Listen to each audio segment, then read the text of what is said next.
ઓહો ઈળું કેટલી આવી ગઈ છે મારા કાકા કેવું પડશે તને તરત જ ઉનાળો આવે ને ઈળું આવી ગઈ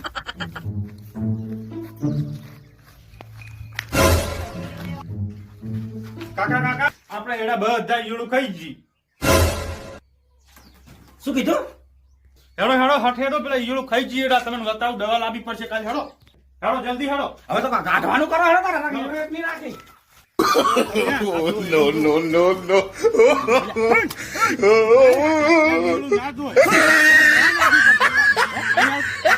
આપણે ગમે કરી તો સમજશી કઈ ગયું ઓ કોકો જતી રહે ને કાંઈ. હવે તો જતી રહી તમામ ઈળોને કહેવામાં આવે છે હવનું શ્યામન બેમન જે હોય હવના છોકરા ભાળીને લઈ જાજો કાલે 8:30 વાગે દવા છોકરામાં આવવાની છે.